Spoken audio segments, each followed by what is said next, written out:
দহন কি কেবল ধ্বংসই বয়ে আনে, নাকি আগুনের লেলিহান শিখা মানুষকে পুড়িয়ে খাঁটি কুন্দনে রূপান্তর করে? আসসালামু আলাইকুম। আজ আমরা শুরু করতে যাচ্ছি এক অদম্য লড়াইয়ের মহাকাব্যিক উপাখ্যান। আধুনিক জীবনের ধুলোবালি আর কর্পোরেট জগতের বিষাক্ত ষড়যন্ত্রের আড়ালে হারিয়ে যাওয়া এক আত্মিক পুনর্জাগরণের গল্প। লেখক জাকির পারভেজের অনবদ্য সৃষ্টি আগুনে পোড়া ফাগুন। এটি গতানুগতিক কোনো প্রেমের উপন্যাস নয়, এটি এক স্থপতির নিজের হৃদয়ের হারানো মিনার নতুন করে খুঁজে পাওয়ার গল্প। এখানে প্রেম মানে লালসা নয়, বরং স্রষ্টার নৈকট্য লাভের এক পবিত্র ইবাদত। কারাগারের নিস্তব্ধ প্রকোষ্ঠ থেকে শুরু করে ঈমানী সাহচর্যের স্নিগ্ধতা, এই গল্পের প্রতিটি বাঁক আপনাকে ভাবাবে, আপনাকে পোড়াবে এবং শেষ পর্যন্ত এক প্রশান্তির ভাগুনে সিক্ত করবে। প্রথাগত রোমান্টিক গল্পের বাইরে বাংলা সাহিত্যে এক ভিন্ন ধারার এই জীবনমুখী উপন্যাসটি পাঠ করছি আমি লাবণী। চলুন ডুব দেয়া যাক আরিয়ান আর জাইনার সেই আধ্যাত্মিক সফরে, যেখানে ধ্বংসস্তূপ থেকে জন্ম নেয় এক একটি অবিনাশী নূরের মিনার।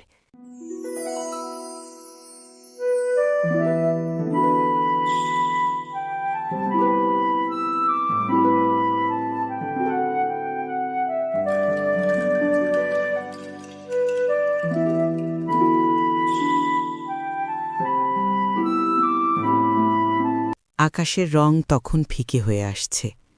পশ্চিম দিগন্তে সূর্যের শেষ রক্তিম আভাটা ঢাকার সুউচ্চ ইমারতগুলোর কাছে লেগে এক অদ্ভুত মায়া তৈরি করেছে।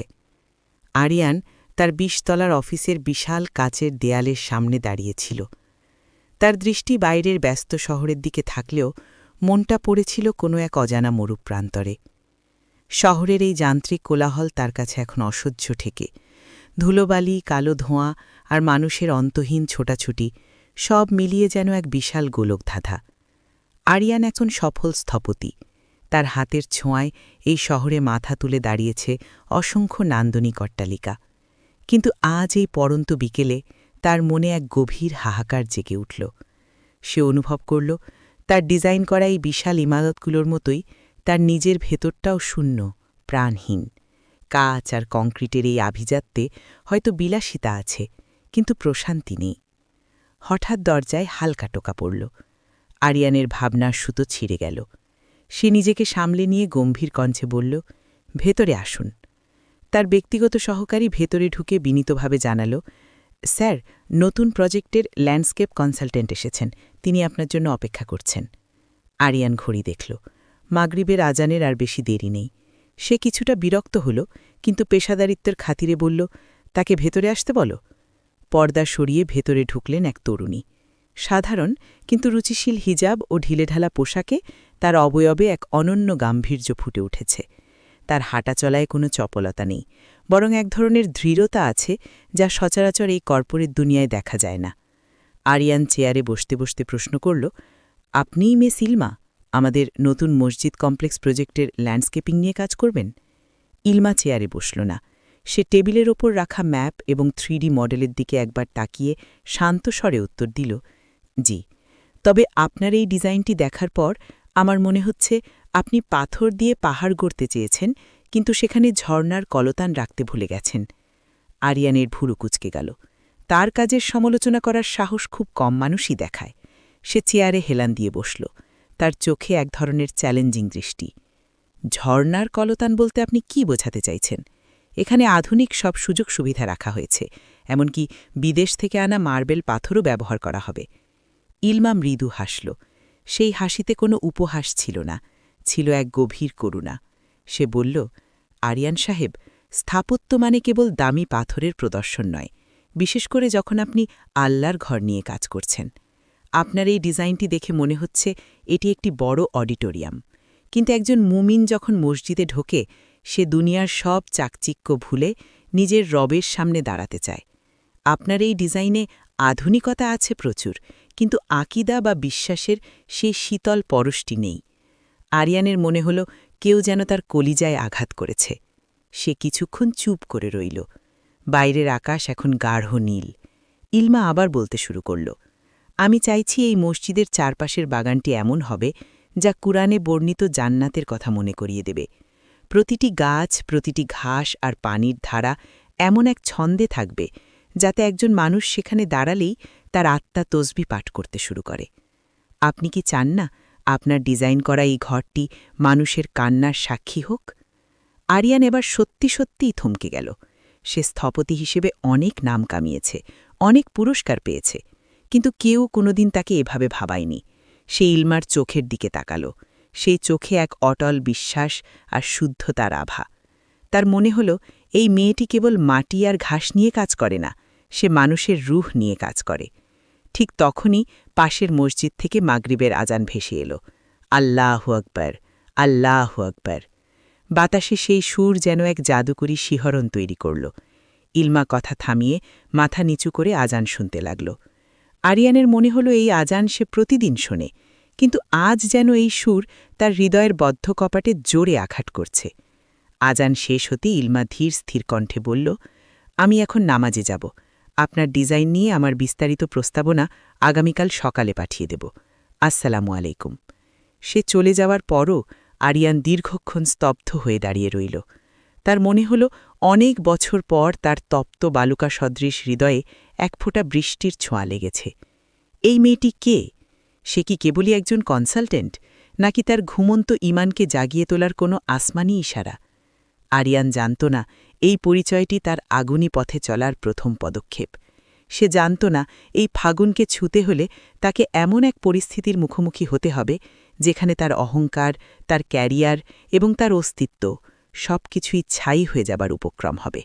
ইলমা চলে যাওয়ার পর আরিয়ানের বিশাল অফিসটা যেন হঠাৎ আরও বেশি নিস্তব্ধ হয়ে পড়ল। টেবিলের ওপর রাখা নীল নকশাগুলোর দিকে সে তাকিয়ে রইল, কিন্তু তার মস্তিষ্কে বারবার প্রতিধ্বনিত হচ্ছিল একটি মাত্র বাক্য, আপনার ডিজাইনে আধুনিকতা আছে, কিন্তু রূহ নেই। সে রাতে আরিয়ান অনেক দেরি করে বাড়ি ফিরল। গুলশানের অভিজাত অ্যাপার্টমেন্টের ব্যালকনিতে দাঁড়িয়ে সে যখন কফি কাপে চুমুক দিচ্ছিল, তখন তার চোখ গেল দূরের এক জরাজীর্ণ বস্তির পাশে ছোট একটি মসজিদের মিনারের দিকে। সেখান থেকে এশার আজান ভেসে আসছে। এতদিন এই শব্দটা তার কাছে কেবল সময়ের সংকেত ছিল, কিন্তু আজ যেন তা কোনো এক হারানো ঠিকানার ডাক। পরদিন সকালে আরিয়ান অফিসে পৌঁছানোর আগেই ইলমার প্রস্তাবনা তার ইমেলে চলে এলো। সে ফাইলটি ওপেন করতেই বিস্ময়ে বিমূঢ় হয়ে গেল। ইলমা কেবল ল্যান্ডস্কেপিংয়ের নকশা দেয়নি, সে প্রতিটি গাছের প্রজাতির পাশে কুরআনের আয়াত বা হাদিসের উদ্ধৃতি দিয়ে ব্যাখ্যা করেছে কেন সে সেই গাছটি সেখানে রাখতে চায়। রাইহান, সুগন্ধি উদ্ভিদ, জাইতুন, অলিভ এবং খেজুর গাছের এক অপূর্ব বিন্যাস সে তৈরি করেছে। সে লিখেছে, মসজিদে ঢোকার পথটি এমন হবে যে জুতো খোলার আগেই মানুষের মন থেকে দুনিয়ার বোঝা নেমে যাবে। দুপাশে সারি সারি খেজুর গাছের ছালা আর মাঝখানে বয়ে যাওয়া পানির ছোট নালা মুমিনকে মনে করিয়ে দেবে যে এই দুনিয়া এক মুসাফিরখানা। আরিয়ান তখনই ইলমাকে কল করল। মিস ইলমা, আমি আপনার ফাইলটি দেখেছি, কিন্তু আপনি এখানে যে খরচের হিসাব দিয়েছেন তা আমাদের বাজেটের চেয়ে অনেক কম। আপনি কি কোনো সস্তা উপকরণ ব্যবহার করছেন? ফোনের ওপাশ থেকে ইলমার ধীর ও গম্ভীর কণ্ঠস্বর ভেসে এলো। আরিয়ান সাহেব, আভিজাত্য পাথরের দামে নয়, আভিজাত্য থাকে সারল্যে। আমি যা চেয়েছি তা হয়তো দামি মার্বেল নয়, কিন্তু তা মানুষের মনে প্রশান্তি দেবে। আর বাজেটের যে উদ্বৃত্ত অংশ থাকবে তা দিয়ে আমরা মসজিদের পাশের এতিমখানার জন্য একটি লাইব্রেরি করতে পারি। সেটা কি ভালো হবে না? আরিয়ান চুপ হয়ে গেল। সে বুঝতে পারল ইলমা কেবল একজন স্থপতি নয়, সে এক আধ্যাত্মিক যোদ্ধা। তার প্রতিটি সিদ্ধান্তই আখেরাতমুখী। সপ্তাহখানেক পর প্রজেক্টের সাইটে তাদের আবার দেখা হল। ঢাকার অদূরে বিশাল এক খোলা প্রান্তরে মসজিদের ভিত্তিপ্রস্তর স্থাপনের কাজ শুরু হতে যাচ্ছে। তপ্ত রোদে আরিয়ান যখন হ্যাট পরে দাঁড়িয়ে তদারকি করছিল, তখন দেখল ইলমা একটি ম্যাপ হাতে নিয়ে রোদের মধ্যেই শ্রমিকদের সাথে কথা বলছে। তার কপালে জমে থাকা ঘামবিন্দুগুলো সূর্যের আলোয় মুক্তোর মতো জ্বলজ্বল করছে। হঠাৎ একদল লোক লাঠিসোঁটা নিয়ে সাইটে হানা দিল। তারা চিৎকার করে কাজ বন্ধ করার দাবি জানাচ্ছিল। আরিয়ান ঘাবড়ে গেল। সিকিউরিটি গার্ডরা এগিয়ে আসার আগেই সেই দলের সর্দার আরিয়ানের সামনে এসে দাঁড়াল। এই জমি নিয়ে মামলা আছে, কার অনুমতিতে এখানে কাজ শুরু হয়েছে? লোকটির চোখে মুখে হিংস্রতা। আরিয়ান যখন আমতা আমতা করছিল তখন ইলমা ধীর পায়ে এগিয়ে এলো। তার চেহারায় বিন্দুমাত্র ভয় নেই। সে লোকটির চোখের দিকে তাকিয়ে শান্তভাবে বলল, ভাই, এই জমিটি আল্লাহর ঘর তৈরির জন্য ওয়াকফ করা হয়েছে, আর যার সাথে মামলার কথা বলছেন তিনি গতরাতেই তার দাবি তুলে নিয়েছেন। আপনি কি চান না আপনার এলাকার মানুষ এখানে সেজদা করুক, নাকি আপনিও সেই দলে সামিল হতে চান যারা আল্লাহর পথে বাধা দেয়? ইলমার কণ্ঠের সেই গাম্ভীর্য আর নির্ভীকতা যেন এক অলৌকিক প্রভাব ফেলল। লোকটির হাতের লাঠি কিছুটা শিথিল হয়ে এলো। সে কিছুক্ষণ ইলমার দিকে তাকিয়ে বিড়বিড় করে কি যেন বলল, তারপর সঙ্গীদের নিয়ে চলে গেল। আরিয়ান স্তম্ভিত হয়ে দাঁড়িয়েছিল। সে ভাবছিল, এই শান্ত মেয়েটির ভেতরে এত শক্তি কোত্থেকে এলো? ইলমা আরিয়ানের দিকে ফিরে বলল, তাকদিরের ওপর যার ভরসা আছে তাকে ভয় দেখানোর শক্তি এই দুনিয়ায় কারও নেই। সেই মুহূর্তেই আরিয়ান অনুভব করল তার হৃদয়ের বরফ গলতে শুরু করেছে। সে বুঝতে পারল ইলমা কেবল তার কাজের অংশীদার নয়, সে তার হৃদয়ের সেই মরা গাঙে জোয়ার নিয়ে আসার কারিগর। কিন্তু আরিয়ান জানত না এই ভালো লাগাটাই তার জন্য সবচেয়ে বড় পরীক্ষা হয়ে দাঁড়াবে। সেদিন বিকেলে ফেরার পথে আরিয়ানের ফোনে একটি অচেনা নম্বর থেকে মেসেজ এলো। আরিয়ান সাহেব, খুব তো মসজিদের নকশা করছেন, নিজের জীবনের নকশাটা কি একবারও দেখেছেন? খুব শিগগিরই আপনার সেই সোনালি ক্যারিয়ার ধুলোয় মিশে যাবে, সাবধান। মেসেজটা পড়ে আরিয়ানের হাত কেঁপে উঠল। এটি কি কেবল কোনো ব্যবসায়িক শত্রু হুমকি, নাকি বড় কোনো ষড়যন্ত্রের পূর্বাভাস? আরিয়ানের মনে হল শান্ত ফাগুনের বিকেলে হঠাৎ কালবৈশাখীর মেঘ জমতে শুরু করেছে। বিকেলের সেই মেসেজটা আরিয়ানের মনের ভেতর বিষাক্ত সাপের মতো ফনা তুলে রইল। কিন্তু সে নিজেকে সান্ত্বনা দিল, সফল মানুষের শত্রুর অভাব থাকে না।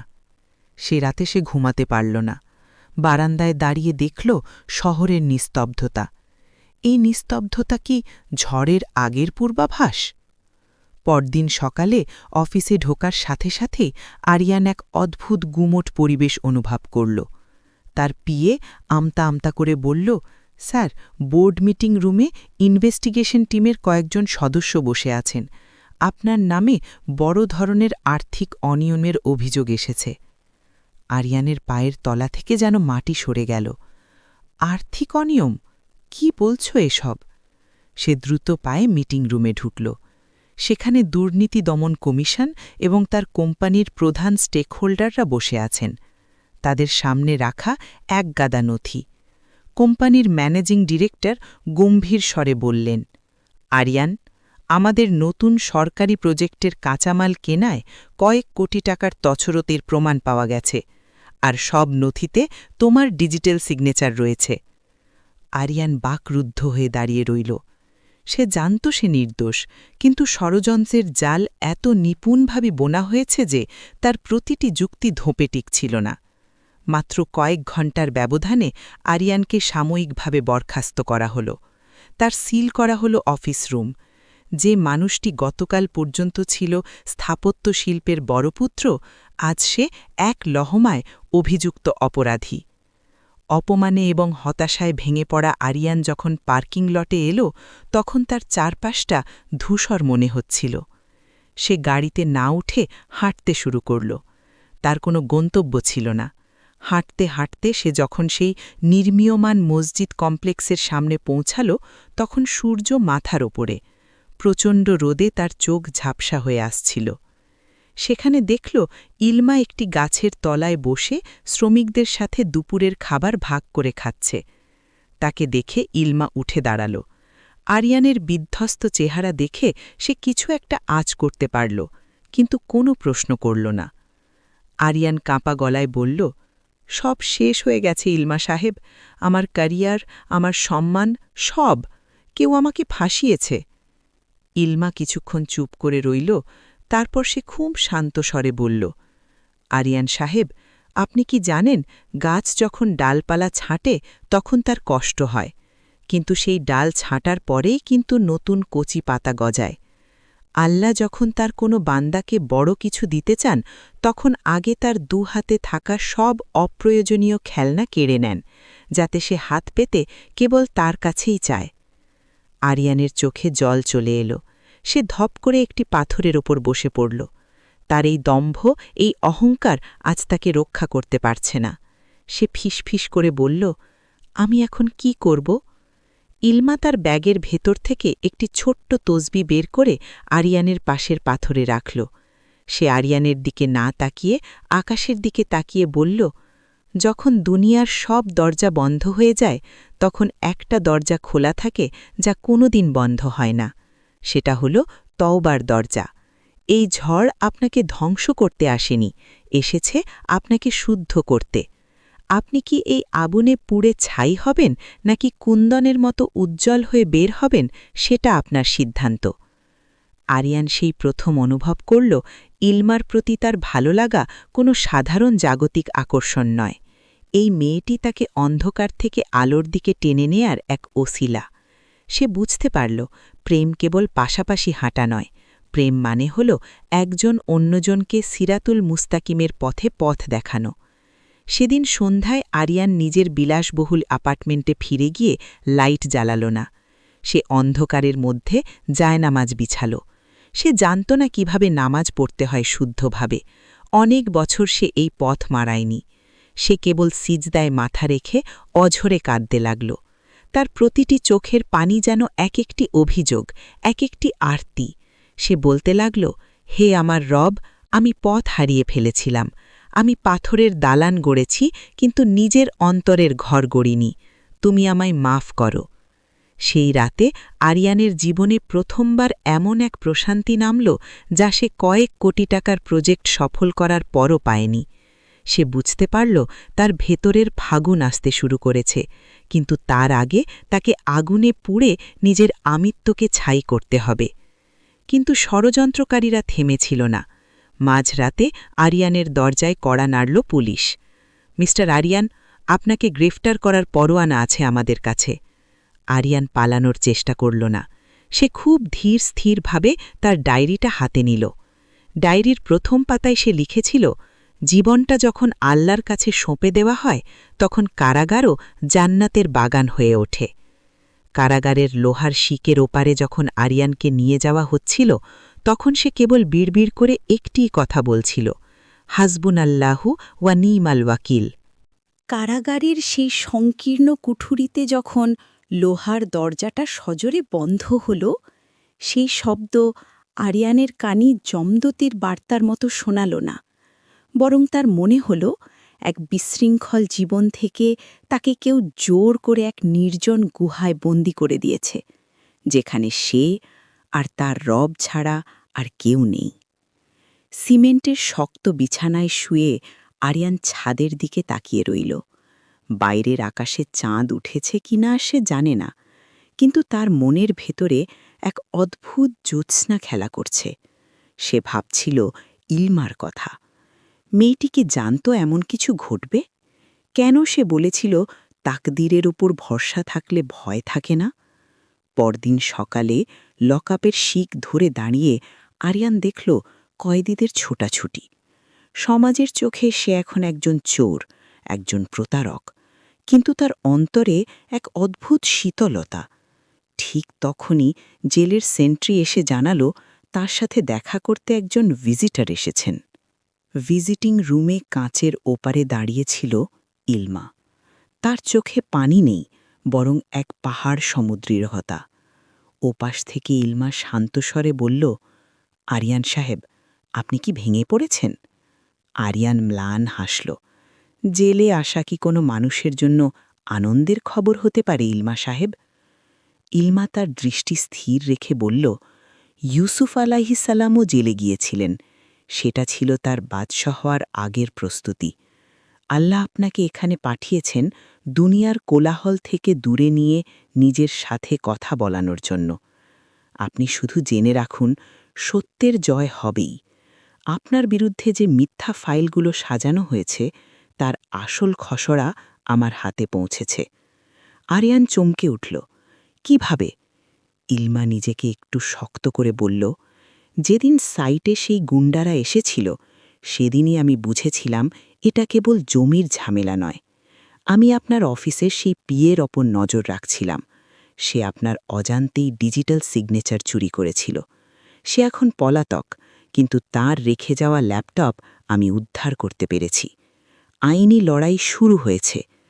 আরিয়ানের মনে হল তার সামনে দাঁড়ানোই মানবী কেবল একজন সাধারণ নারী নয়, সে এক লড়াকু মুমিন। প্রেম যে কেবল কবিতার শব্দে হয় না, প্রেম যে বিপদে ঢাল হয়ে দাঁড়ানোর নাম, তা সে আজ বুঝতে পারল। আরিয়ান বলল, আপনি আমার জন্য এত কিছু কেন করছেন? ইলমা কিছুক্ষণ চুপ করে রইল। তারপর নিচু স্বরে বলল, কারণ আমি আপনার মাঝে এমন এক শিল্পীকে দেখেছি যে পাথরকে কথা বলাতে পারে। আমি চাই সেই শিল্পী যেন আল্লাহর ইবাদতকে তার শিল্পের ভিত্তি বানায়। আপনি দ্রুত ফিরে আসবেন আরিয়ান সাহেব। আমাদের সেই মসজিদ কমপ্লেক্সের গম্বুজ এখনও বসানো বাকি। ভিজিটিং টাইম শেষ। ইলমা চলে গেল, কিন্তু সে আরিয়ানের বুকে এক অদম্য সাহসের চারা রোপণ করে দিয়ে গেল। কারাগারের দিনগুলো আরিয়ানের জন্য এখন আর শাস্তি নয়, বরং এক আধ্যাত্মিক প্রশিক্ষণ কেন্দ্র হয়ে উঠল। সে 5 ওয়াক্ত নামাজ জামাতে পড়তে শুরু করল। জেলের লাইব্রেরি থেকে সে সিরাত আর ইতিহাসের বইগুলো সংগ্রহ করে পড়তে লাগল। সে বুঝতে পারল, বড় বড় বিজয়ের আগে মানুষকে একাকিত্বের পরীক্ষায় পাশ করতে হয়। এদিকে বাইরে ষড়যন্ত্রের জাল ছিঁড়তে শুরু করেছে। ইলমা নিজের জীবনের ঝুঁকি নিয়ে সেই পিয়ের হদিস বের করল। পুলিশ যখন তাকে গ্রেফতার করল, তখন বেরিয়ে এলো চাঞ্চল্যকর তথ্য। আরিয়ানের বিজনেস পার্টনার নিজের কালো টাকা সাদা করার জন্য আরিয়ানকে ঢাল হিসাবে ব্যবহার করেছিল। 2 সপ্তাহ পর আদালত কক্ষ। বিচারক যখন ঘোষণা করলেন, সমস্ত তথ্য প্রমাণাদি পর্যালোচনা করে দেখা গেছে আরিয়ান শরিয়ার সম্পূর্ণ নির্দোষ, তাকে সসম্মানে খালাস দেয়া হল। পুরো আদালত কক্ষ করতালিতে ফেটে পড়ল। আরিয়ান যখন আদালত থেকে বেরিয়ে এলো, তখন বাইরে সেই চিরচেনা রোদ, কিন্তু আজকের রোদটা তার কাছে অন্যরকম। সে দেখল দূরে ইলমা দাঁড়িয়ে আছে। তার পরনে সেই অতি সাধারণ হিজাব, কিন্তু তার ব্যক্তিত্বে যেন পুরো আকাশটা ধরে দিয়েছে। আরিয়ান তার সামনে গিয়ে দাঁড়াল। তার 2 চোখে কৃতজ্ঞতার অশ্রু। সে বলল, আমি মুক্ত হলাম ইলমা সাহেব, কিন্তু এই মুক্তিটা কি কেবল কারাগার থেকে? ইলমা মুচকি হেসে বলল, না আরিয়ান সাহেব, আপনি আজ নিজের নফস বা আমিত্বের কারাগার থেকেও মুক্ত হয়েছেন। এটাই আপনার জীবনের আসল ফাগুন। আরিয়ান আকাশের দিকে 2 হাত তুলে লম্বা একটা নিঃশ্বাস নিল। সে অনুভব করল তার জীবনের প্রথম অধ্যায়টি শেষ হল, যেখানে সে পুড়ে খাক হয়েছে। এখন শুরু হবে তার গঠনের পালা। সে বুঝতে পারল, প্রেম যখন ইবাদত হয়, তখন তা কেবল মানুষকে সুখী করে না, মানুষকে মহান করে। কারাগারের সেই ভারী লোহার দরজাগুলো যখন চিরতরে আরিয়ানের পেছনে বন্ধ হল, তখন বাইরের বাতাসটা তার কাছে জান্নাতের সুবাসের মতো মনে হচ্ছিল। ঢাকার ধুলোবালি মাখা বাতাসও আজ তার ফুসফুসে এক অদ্ভুত প্রশান্তি দিচ্ছে। সে কোনো গাড়ির জন্য অপেক্ষা করল না, বরং ফুটপাত ধরে হাঁটতে শুরু করল। তার পরনের শার্টটা কুচকানো, গালে কয়েকদিনের না কাটা দাড়ি, কিন্তু চোখে এমন এক জ্যোতি যা আগে কোনো দিন ছিল না। সে সোজাসুজি চলে গেল সেই নির্মীয়মান মসজিদ কমপ্লেক্সের সাইটে। সেখানে কাজ এখন বন্ধ, ঝোপঝাড় গজিয়ে উঠেছে চারধারে। আরিয়ান সেই অসমাপ্ত মিনারের নিচে গিয়ে বসল। সে ভাবছিল, কয়েক সপ্তাহ আগেও সে এখানে এসেছিল এক অহংকারী স্থপতি হিসেবে, আর আজ সে এসেছে এক অনুতপ্ত বান্দা হিসেবে। আমি জানতাম আপনি প্রথমেই এখানেই আসবেন। পরিচিত কণ্ঠস্বরে আরিয়ান চমকে ফিরে তাকাল। ইলমা দাঁড়িয়ে আছে, তার হাতে একগুচ্ছ নীল নকশা। রোদের তীব্রতায় তার চশমার কাঁচ চকচক করছে। আরিয়ান উঠে দাঁড়িয়ে ম্লান হাসল। আপনি কি সবসময় আমার মনের খবর রাখেন ইলমা সাহেব? ইলমা নকশাগুলো আরিয়ানের দিকে এগিয়ে দিয়ে বলল, মুমিনের মন তো একই সুতোয় গাঁথা থাকে। আমি জানতাম আপনার মুক্তির পর আপনার রূহ এই পবিত্র মাটিকেই খুঁজবে। এখন বলুন, আপনি কি আগের সেই লাক্সারি অফিস আর কর্পোরেট লাউঞ্জে ফিরে যাবেন, নাকি এই অসমাপ্ত ঘরটি শেষ করার দায়িত্ব নেবেন? আরিয়ান নকশাটি হাতে নিল। সে দেখল ইলমা নকশার অনেক জায়গায় পরিবর্তন এনেছে। সে বলল, আমার আর কোথাও যাওয়ার নেই ইলমা। কারাগারের সেই 4 দেয়াল আমাকে শিখিয়ে দিয়েছে যে বাড়ি একদিন ধসে পড়বে, তা বানানোর চেয়ে এমন কিছু বানানো ভালো যা কেয়ামত পর্যন্ত আল্লাহর জিকির করবে। কিন্তু আমার হাতে তো এখন 1 পয়সাও নেই। কোম্পানি আমার সব অ্যাকাউন্ট ফ্রিজ করে রেখেছে। ইলমা ধীর পায়ে মিনারের দিকে এগিয়ে গেল। আরিয়ান সাহেব, আপনি কি ভুলে গেছেন কে এই মহাবিশ্বের রাজত্ব করেন? আপনি যখন তার ঘরের দায়িত্ব নেবেন, তিনি কি আপনাকে ফিরিয়ে দেবেন? আমার জমানো কিছু টাকা আছে, আর এই এলাকার মানুষ আপনার নির্দোষ হওয়ার খবর শুনে নিজেরাই চাঁদা তুলে কাজ শুরু করার অপেক্ষায় আছে। মানুষ ইটের দালান দেখে না, মানুষ দেখে কার হাতের স্পর্শে ইখলাস বা নিষ্ঠা মিশে আছে। আরিয়ান স্তব্ধ হয়ে ইলমার দিকে তাকিয়ে রইল। এই নারী কেবল তার পথ প্রদর্শক নয়, সে যেন এক জীবন্ত প্রেরণা। আরিয়ান অনুভব করল তার হৃদয়ের গহীন কোণে ইলমার জন্য যে শ্রদ্ধা জন্মেছে তা কোনো সাধারণ প্রেম নয়, তা হল আত্মার এক অবিচ্ছেদ্য বন্ধন। পরদিন থেকেই কাজ শুরু হল। তবে এবার আর আরিয়ান এসি রুমে বসে অর্ডার দিল না। সে নিজেও শ্রমিকদের সাথে ঘাম ঝরাতে শুরু করল। মাথায় হেলমেট আর হাতে ড্রয়িং নিয়ে সে যখন মাটির গভীরে ভিত্তি স্থাপনের কাজ তদারকি করছিল, তখন পথচারীরা থমকে দাঁড়াত। যে স্থপতির 1 মিনিটের সময়ের দাম 1000 টাকা, সে আজ তপ্ত রোদে সাধারণ মানুষের সাথে কাজ করছে। কিন্তু এই প্রশান্তি বেশি দিন টিকল না। আরিয়ানের পরিবার, যারা এতদিন তার আভিজাত্য আর অর্থ নিয়ে গর্ব করত, তারা এই পরিবর্তন মেনে নিতে পারল না। আরিয়ানের বড় ভাই আরমান সাহেব একদিন সাইটে এসে হাজির হলেন। তার পরনে দামি স্যুট, মুখে বিরক্তির ছাপ। আরিয়ান, এসব কি নাটক শুরু করেছিস? জেল থেকে বের হয়েই তুই ফকিরদের মতোই বালুমাটির কাজে মেতেছিস? আমাদের সম্মানের কথা একবার ভেবেছিস? আমেরিকা থেকে একটা বড় অফার এসেছে তোকে হেড অফ ডিজাইন করার। কালই ফ্লাইটের টিকিট কাটছি। আরিয়ান হাতের সিমেন্ট ছেড়ে ধীরস্থিরভাবে ভাইয়ের সামনে দাঁড়াল। ভাইজান, আমি এতকাল আপনাদের জন্য সম্মান কামিয়েছি, এবার একটু আমার নিজের আত্মার জন্য শান্তি কামাতে দিন। আমি কোথাও যাচ্ছি না। এই মসজিদের মিনার যেদিন আকাশ ছোবে, সেদিন বুঝবেন শান্তি আমেরিকার ডলারে নয়, সিজদার মাটিতে থাকে।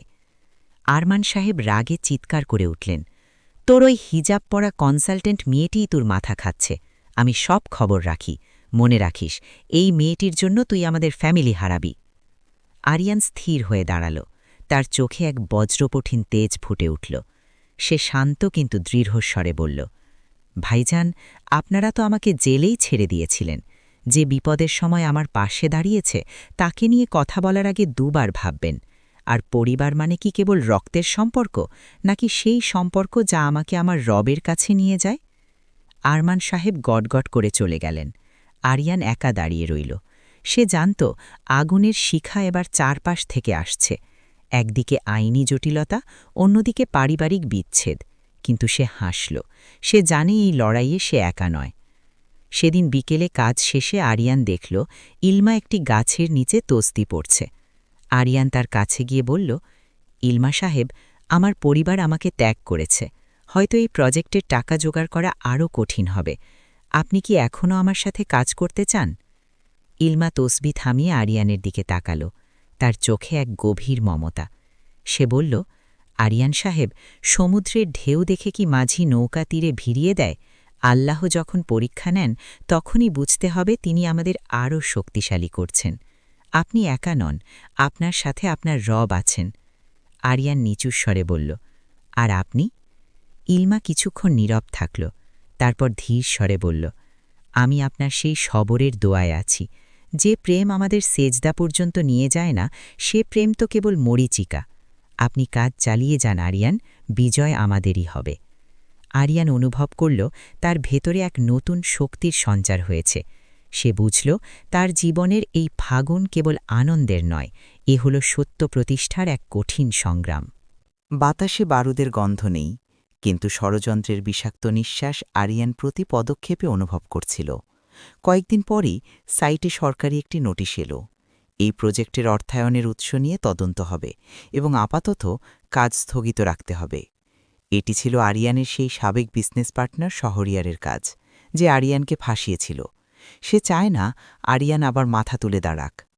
আরিয়ান যখন নোটিশটি হাতে নিয়ে মিনারের গোড়ায় বসেছিল, তখন তার মনে হচ্ছিল আকাশটা বুঝি তার মাথায় ভেঙে পড়বে। ঠিক সেই সময় তার পাশে এসে দাঁড়ালো এক বৃদ্ধ শ্রমিক, নাম তার রহমত চাচা। খসখসে হাতে আরিয়ানের কাঁধে হাত রেখে তিনি বললেন, বাবা, মানুষ যখন আল্লাহর ঘর বানায় তখন শয়তান তো একটু বেশিই লাফালাফি করবে, আপনি দমে যাবেন না। আরিয়ান তাকালো রহমত চাচার দিকে। রোদপোড়া তামাটে মুখটায় কি এক অটল বিশ্বাস। সে বুঝল তার শক্তির উৎস কেবল বড় বড় ড্রয়িং বা ইঞ্জিনিয়ারিং নয়, তার শক্তির উৎস হল এই সাধারণ মানুষের ভালোবাসা আর দোয়া। সেদিন সন্ধ্যায় আরিয়ান ইলমাকে খবর দিল। শহরের একটি নিরিবিলি পার্কে তাদের দেখা হল। চারদিকে তখন গধূলির আলো।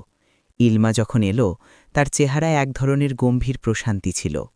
আরিয়ান তাকে নোটিশের কথা জানাল।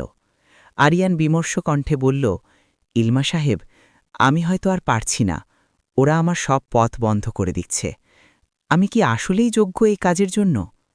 ইলমা ঘাসের ওপর রাখা একটি ঝরা পাতার দিকে তাকিয়ে বলল, আরিয়ান সাহেব, আপনি কি জানেন মরুভূমির কাফেলা যখন বড় বালুঝড়ের কবলে পড়ে তখন তারা কি করে? তারা উটগুলোকে গোল করে বসিয়ে দেয় এবং নিজেরাও মাটির সাথে মিশে থাকে যতক্ষণ না ঝড় থামে। এটাকে হেরে যাওয়া বলে না, এটাকে বলে তাকদিরের সাথে নিজেকে মানিয়ে নেয়া। আপনার বর্তমান পরিস্থিতি হল সেই বালুঝড়। আরিয়ান ম্লান হেসে বলল, কিন্তু ঝড়ের পর তো অনেক কিছু ধ্বংস হয়ে যায়। ইলমা আরিয়ানের চোখের দিকে সরাসরি তাকাল। তার চোখে তখন ইস্পাত কঠিন তেজ। ধ্বংস কেবল তাই হয় যা ভঙ্গুর, যা সত্যের ওপর দাঁড়িয়ে থাকে, তা ঝড় শেষে আরও ঝকঝকে হয়ে বের হয়। আপনি কাজ বন্ধ করবেন না। আমরা মানুষের দ্বারে দ্বারে যাব। যারা এই মসজিদের জন্য ইট দিয়েছে, তারা প্রয়োজনে তাদের রক্ত দিয়েও এটি রক্ষা করবে। পরের এক সপ্তাহ আরিয়ান এবং ইলমা এক অন্যরকম অভিজ্ঞতার মুখোমুখি হল। তারা এলাকার ছোট ছোট দোকানে, বাড়িতে গেল। আরিয়ান অবাক হয়ে দেখল যে মানুষগুলো দুবেলা ঠিকমতো খেতে পায় না, তারা তাদের যৎসামান্য সঞ্চয় থেকে মসজিদের জন্য দান করছে। একজন বৃদ্ধা তার হজের জন্য জমানো টাকা থেকে কিছু অংশ আরিয়ানের হাতে তুলে দিয়ে বললেন, বাবা, আমি হয়তো কাবা শরীফে যেতে পারব না, কিন্তু আমার ঘরের পাশে এই আল্লাহর ঘরটা যেন পূর্ণ হয়। আরিয়ানের চোখে জল চলে এলো। সে বুঝতে পারল বড় বড় কর্পোরেট ফান্ডের চেয়ে এই মানুষের ঘাম জড়ানো টাকার বরকত অনেক বেশি। প্রেম এখানে কেবল দুই হৃদয়ের আদান প্রদান নয়, প্রেম এখানে এক বিশাল জনপদের বিশ্বাসের সাথে মিশে যাওয়া। কিন্তু ষড়যন্ত্র থেমেছিল না। শহরিয়ার দেখল আরিয়ানকে দমানো যাচ্ছে না। এবার সে ব্যক্তিগতভাবে ইলমাকে টার্গেট করল। একদিন ল্যান্ডস্কেপিংয়ের কাজ সেরে ফেরার পথে ইলমার রিকশা আটকে দেয়া হল। কয়েকজন যুবক তাকে ঘিরে ধরে ভয় দেখাতে শুরু করল। খুব তো আরিয়ানের সাথে ঘুরে বেড়াচ্ছ, ওই জেলের আসামিকে ছেড়ে দাও, নয়তো তোমার এই সুন্দর চেহারাটা থাকবে না। ইলমা কাঁপল না। সে রিকশা থেকে নেমে খুব শান্তভাবে সেই ছেলেদের সামনে দাঁড়াল। তার চেহারায় এমন এক নুরানি গাম্ভীর্য ছিল যে গুন্ডাগুলো পর্যন্ত থতমতো খেয়ে গেল। সে বলল, তোমরা যার হয়ে কাজ করছ সে তোমাদের এই দুনিয়া দিতে পারে, কিন্তু আমার রব আমাকে আখেরাত দেবেন। তোমরা যদি আমার সম্মান বা জীবনের ক্ষতি করো, জেনে রেখো মজলুমের বদদোয়া সরাসরি আল্লাহর দরবারে পৌঁছায়। একটি যুবক হাত তুলল আঘাত করার জন্য, কিন্তু ঠিক সেই মুহূর্তে কোত্থেকে আরিয়ান ছুটে এলো। সে জানত না ইলমা আজ এই বিপদে পড়বে। সে জাস্ট কাজ শেষে এই পথ দিয়ে যাচ্ছিল। আরিয়ানকে দেখে তারা পালিয়ে গেল, কিন্তু যাবার আগে বলে গেল, এটা তো মাত্র শুরু। আরিয়ান দ্রুত ইলমার কাছে গেল। তার কণ্ঠস্বর কাঁপছিল। ইলমা সায়েদ, আপনি ঠিক আছেন তো? আমার কারণে আপনার জীবন ঝুঁকিতে পড়ছে, আমি নিজেকে ক্ষমা করতে পারব না। ইলমা তার হিজাবটা একটু ঠিক করে নিয়ে শান্ত স্বরে বলল, আরিয়ান সাহেব, আগুনের কাজ হলো পোড়ানো। আপনি যদি ফাগুন চান তবে পোড়াটাকে ভয় পেলে চলবে না। আর আমি আপনার জন্য এই পথে আসিনি, আমি এসেছি সত্যের জন্য, তাই কারো দায় কারো উপর চাপাবেন না। সেদিন সন্ধ্যায় আরিয়ান তার ডায়েরিতে লিখল, ইলমা আমার কাছে কেবল একটি নাম নয়, সে যেন আমার আধ্যাত্মিক পথের মশাল। তাকে রক্ষা করা কেবল আমার আবেগ নয়, আমার দায়িত্ব। কিন্তু পরদিন সকালে আরিয়ানের কাছে একটি ফোন এলো যা তার পুরো পৃথিবীকে নাড়িয়ে দিল। তার মা অসুস্থ হয়ে হাসপাতালে ভর্তি। আরমান সাহেব ফোনে চিৎকার করে বললেন, তোর ওই জেদ আর ওই মেয়ের কারণে মা আজ হার্ট অ্যাটাক করেছেন। তুই কি এবারও আসবি না? হাসপাতালের সাদা দেয়ালগুলো আরিয়ানের কাছে জেলের দেয়ালের চেয়েও বেশি নিষ্ঠুর মনে হচ্ছিল। আইসিইউর বাইরে সে যখন করিডোরে পায়চারি করছিল, তখন তার কানে বারবার বাজছিল ভাই আরমানের সেই তীক্ষ্ণ কথাগুলো, তোরই জেদি মাকে মেরে ফেলবে। আরিয়ান ভাঙা গলায় বিড়বিড় করল, ইয়া রব, আমি কি ভুল পথে আছি? আপনজনদের কষ্ট দিয়ে কি আপনার সন্তুষ্টি পাওয়া সম্ভব? ঠিক সেই সময় করিডোরের শেষ প্রান্তে সে একজনকে দেখতে পেল। ধূসর রঙের আবায়া আর কালো হিজাবে ঢাকা সেই পরিচিত অবয়ব, ইলমা। সে আসেনি সহানুভাবে বুলি শোনাতে, সে এসেছে আরিয়ানের ভেঙে পড়া ইমানকে খুঁটি দিতে। ইলমা কাছে এসে দাঁড়াল। সে আরিয়ানের দিকে না তাকিয়ে দেয়ালের দিকে পাকিয়ে শান্ত স্বরে বলল, মা কেমন আছেন? অবস্থা স্থিতিশীল নয়, আরিয়ান নিচু স্বরে উত্তর দিল। তারপর হঠাৎ ঝড়ের মতো ঘুরে দাঁড়িয়ে বলল, ইলমা সাহেব, আমার পরিবার বলছে এই সব কিছুর জন্য আমি দায়ী। আমার ইমান কি আমার মায়ের কষ্টের কারণ হতে পারে? আমি কি সব ছেড়ে দিয়ে ওদের কথা মতো আমেরিকায় চলে যাব? ইলমা কিছুক্ষণ নীরব রইল। হাসপাতালের গুমোট বাতাসে এক অদ্ভুত নিস্তব্ধতা।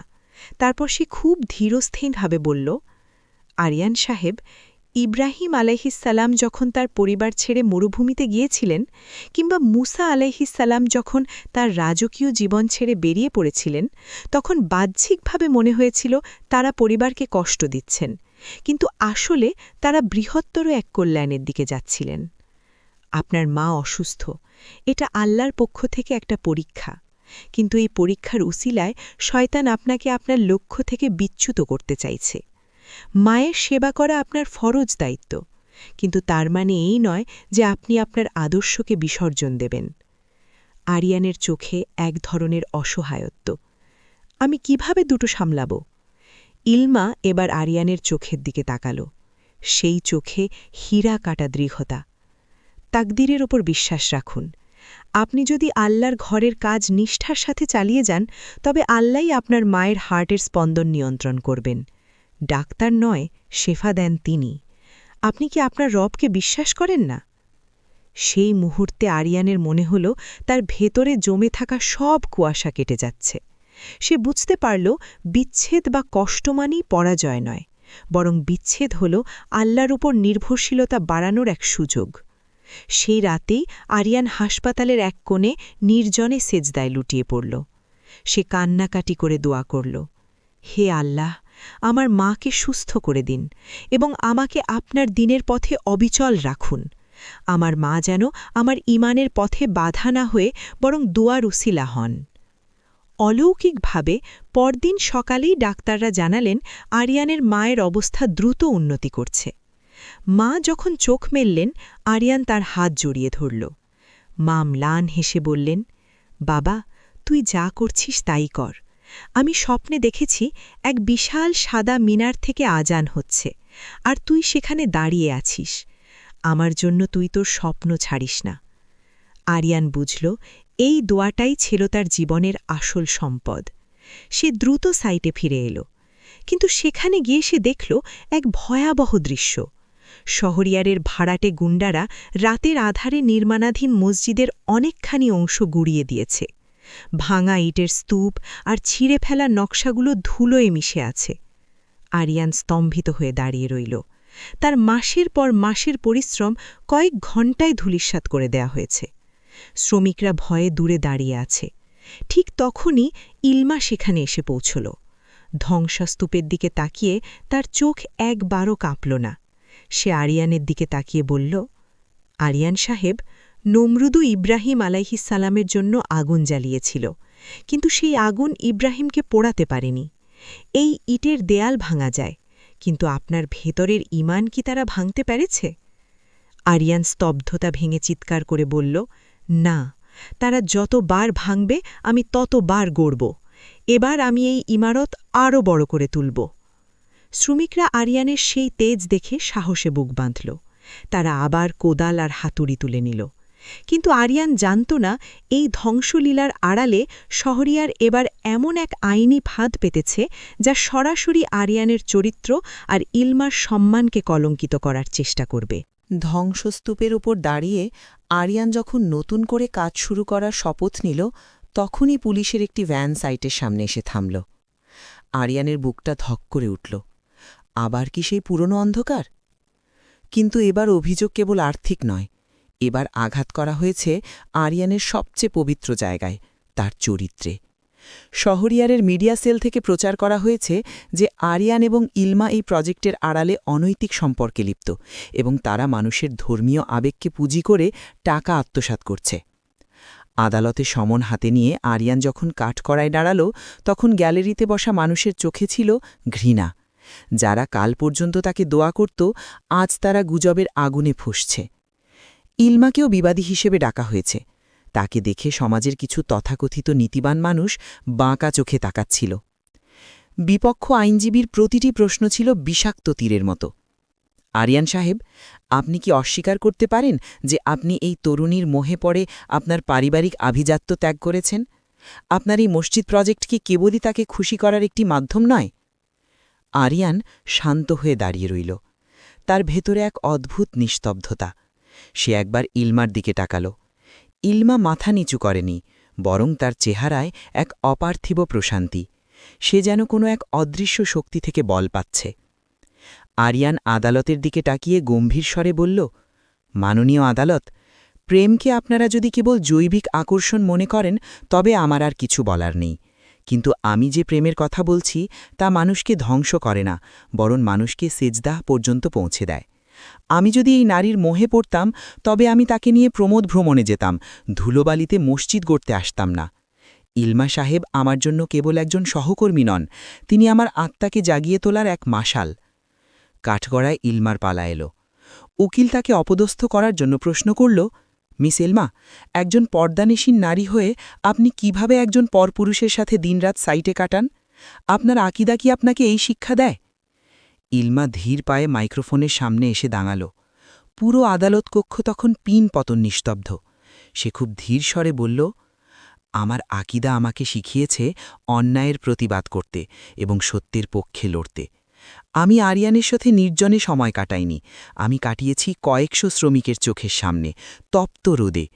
আর আমাদের সম্পর্কটি হলো সেই দোয়ার মতো যা দুই মুমিন একে অপরের অজান্তে করে থাকে।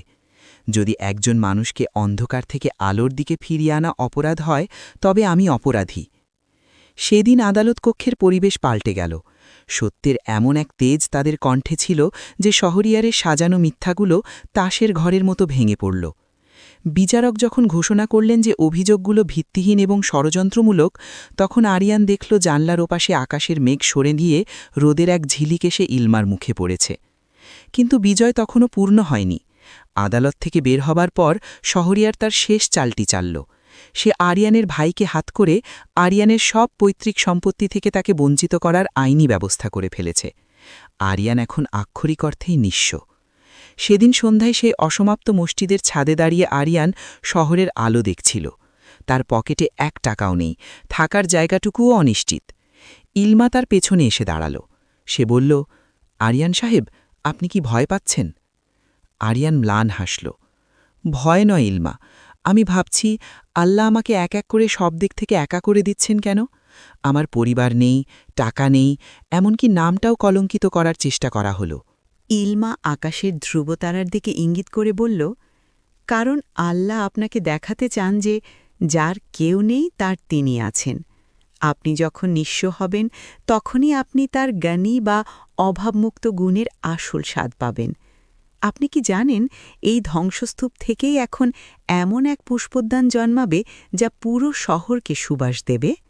আরিয়ান বুঝতে পারল এই লড়াইটা কেবল ইটের দালান গড়ার নয়, এই লড়াইটা হল নিজের নফসকে আল্লাহর কাছে পূর্ণ সমর্পণ করার। সে তার ডায়েরি বের করে লিখল, মানুষ যখন সব হারায় তখনই সে আসলে নিজেকে খুঁজে পায়। ফাগুনের আগমন তখনই ঘটে যখন শীতের সব শুষ্কতা আত্মাকে পুড়িয়ে দিয়ে যায়। শহরটা তখনও ঘুমিয়েছিল না, কিন্তু আরিয়ানের জন্য এই শহর আজ তার সমস্ত মায়া হারিয়ে ফেলেছে। পৈতৃক ভিটে থেকে বিতাড়িত হওয়ার পর তার সম্বল বলতে ছিল কেবল একটি ছোট ব্যাগ আর এক বুক ঈমান। সে স্টেশনে দাঁড়িয়ে ভাবছিল, মানুষের পরিচয় কি তার ঠিকানায় নাকি তার গন্তব্যে? ইলমা তাকে বিদায় জানাতে আসেনি, কারণ তাদের এই পথ চলায় আবেগ নয়, আদর্শই ছিল মূল চালিকা শক্তি। তবে স্টেশনে পৌঁছনোর পর আরিয়ান তার পকেটে একটি ছোট চিরকুট পেল, যা ইলমা আগের দিন তার হাতে দিয়ে বলেছিল সময় হলে পড়তে। আরিয়ান চিরকুটটি খুলল। তাতে লেখা, হিজরত কেবল ভূখণ্ডের পরিবর্তন নয়, হিজরত হল অন্ধকার থেকে আলোর দিকে আত্মার অভিপ্রয়াণা। যেখানেই যান, মনে রাখবেন, মাটি আল্লাহর আর আপনি তাঁরই এক মুসাফির। আরিয়ান ট্রেনের জানালা দিয়ে বাইরের অন্ধকার দেখতে দেখতে শহর ছাড়ল। তার গন্তব্য ছিল উত্তরবঙ্গের একটি প্রত্যন্ত গ্রাম, যেখানে তার এক পুরনো বিশ্বস্ত কর্মচারী রহমত চাচা অবসর যাপন করছেন। রহমত চাচা ছিলেন সেই মানুষ যিনি আরিয়ানের দুর্দিনে তাকে সাহস দিয়েছিলেন। সকালে যখন ট্রেন থামল, তখন চারদিকে কুয়াশার চাদর। শহরের সেই ইট পাথরের জঙ্গল থেকে বেরিয়ে আরিয়ান যখন মেঠো পথে পা রাখল, তার মনে হল এই প্রথম সে নিঃশ্বাস নিতে পারছে। রহমত চাচার ভাঙাচোরা কুঁড়েঘর আর পাশ দিয়ে বয়ে যাওয়া ছোট নদীটি যেন তাকে স্বাগত জানাল। রহমত চাচা অবাক হলেন না। তিনি আরিয়ানের চোখের দিকে তাকিয়ে বললেন, বাবা, আসমানের মালিক যখন কাউকে বড় কাজ দিতে চান, তখন তাকে নির্জনে পাঠিয়ে দেন। আপনি এখানে মেহমান নন, আপনি এখানে এই জনপদের সন্তান। কিন্তু আরিয়ানের এই হিজরত কেবল বিশ্রামের জন্য ছিল না। সে সেখানে গিয়ে দেখল, গ্রামের সাধারণ মানুষগুলো চরম দারিদ্র্য আর অশিক্ষার অন্ধকারে ডুবে আছে। সবচেয়ে বড় কথা, গ্রামের একমাত্র পুরনো মসজিদটি ভাঙাচোরা অবস্থায় পড়ে আছে, যেখানে যাওয়ার মতো পথও নেই। আরিয়ানের স্থপতি মন আবার জেগে উঠল। সে বুঝল, তার ২০ তলার এসি অফিস কেড়ে নিয়ে আল্লাহ তাকে এই মাটির সান্নিধ্যে পাঠিয়েছেন এক বৃহত্তর ইমারত গড়ার জন্য। সেখানে সে কাজ শুরু করল। কোনো আধুনিক যন্ত্রপাতি নেই, কোনো নামী ইঞ্জিনিয়ার নেই। আরিয়ান নিজে ঝুড়ি মাথায় নিয়ে মাটি কাটতে শুরু করল। গ্রামের মানুষ অবাক হয়ে দেখল, এক শহরের বড় সাহেব তাদের সাথে ঘাম ঝরাচ্ছে। এদিকে শহরে শহরিয়ারের দম্ভ আকাশ ছুঁয়েছে। সে আরিয়ানের ফেলে আসা প্রজেক্টগুলো দখল করে নিয়েছে। কিন্তু সে জানত না, ন্যায়ের ভিত্তি ছাড়া গড়া ইমারত টেকসই হয় না। তার ব্যবসায়িক সাম্রাজ্যে ফাটল ধরতে শুরু করেছে। তার ভেতরে এক ধরনের অস্থিরতা কাজ করছে। কেন আরিয়ান ভেঙে পড়ল না? কেন তার কোনো খবর পাওয়া যাচ্ছে না? আরিয়ান গ্রামে থেকেও নিয়মিত ইলমার সাথে যোগাযোগ রাখছিল, তবে তা ছিল কেবল কাজের প্রয়োজনে এবং আধ্যাত্মিক দিক নির্দেশনার জন্য। ইলমা শহর থেকে তাকে বিভিন্ন বই আর প্রয়োজনীয় নথিপত্র পাঠাত। একদিন একটি চিঠিতে ইলমা লিখল, আরিয়ান সাহেব, আপনি সেখানে যে মসজিদটি গড়ছেন, সেটি কেবল ইটের নয়, সেটি যেন মানুষের বিশ্বাসের এক কেল্লা হয়। মনে রাখবেন, নমরুদের প্রাসাদ ধসে গিয়েছিল, কিন্তু ইব্রাহিম আলাইহিসালামের সেই নির্জন মাকাম আজও অমর। এই কথাগুলো আরিয়ানের ধমনীতে বীরত্বের রক্ত বইয়ে দিত। সে যখন সারাদিন কাজ শেষে রাতে লণ্ঠনের আলোয় নকশা করত, তখন তার মনে হতো সে একা নয়, এই পৃথিবীর প্রতিটি কণা তার এই সংগ্রামের সাক্ষী।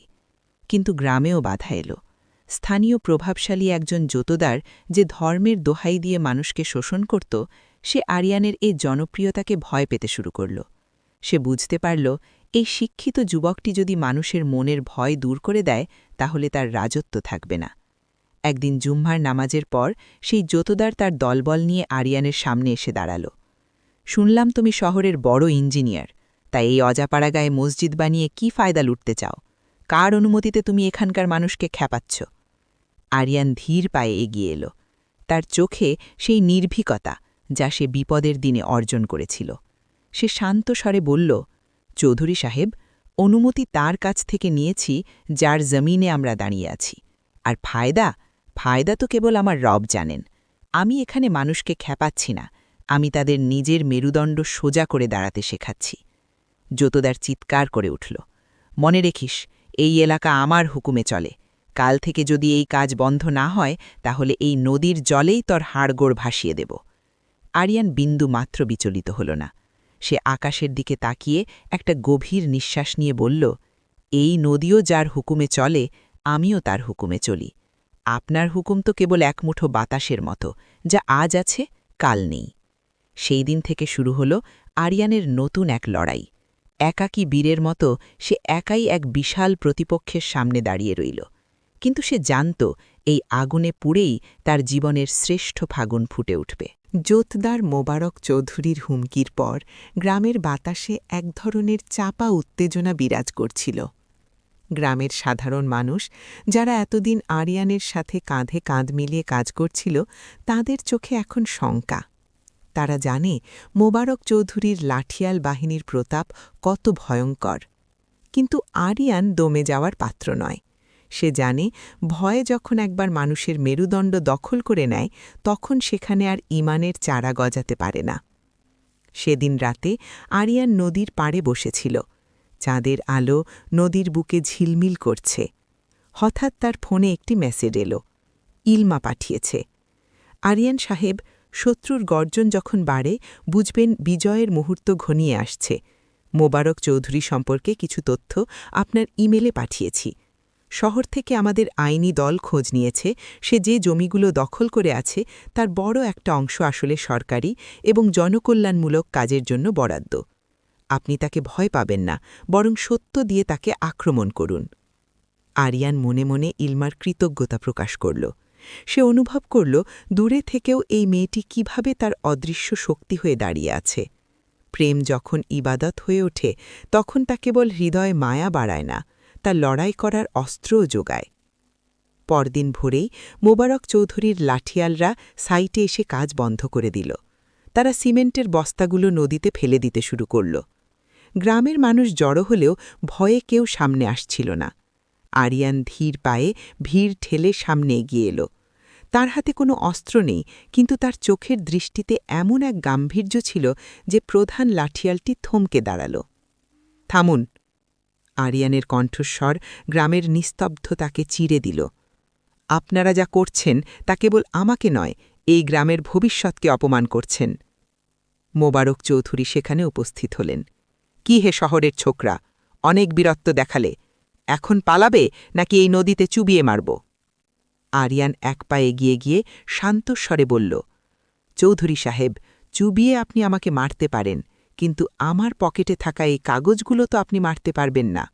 আপনার যে বাগান বাড়ি আর গোডাউন আছে, তা যে সরকারি খাস জমি দখল করে বানানো, তার প্রমাণ এখন ডিসি সাহেবের টেবিলে। আপনি যদি এই আল্লাহর ঘরের একটি ইঁটও নাড়ান, তবে কাল সকালেই আপনার ওই প্রাসাদ বুলডোজার দিয়ে গুড়িয়ে দেয়া হবে। পুরো এলাকা নিস্তব্ধ হয়ে গেল। মোবারক চৌধুরীর মুখটা মুহূর্তেই ফ্যাকাশে হয়ে উঠল। সে ভাবতেও পারেনি এই শহরের ছেলেটি এত গভীরে গিয়ে তাকে আঘাত করবে। আরিয়ানের এই বুদ্ধিমত্তার সাহসের মিশেলে গ্রামের সাধারণ মানুষেরা এবার আর চুপ থাকল না। রহমত চাচা চিৎকার করে উঠলেন, আল্লাহু আকবার! আমরা এই মসজিদের কাজ এক মুহূর্তের জন্যও থামাব না। হাজারো কণ্ঠের গর্জনে মোবারক চৌধুরীর অহংকার ধূলিসাৎ হয়ে গেল। সে তার দলবল নিয়ে পিছু হটতে বাধ্য হল।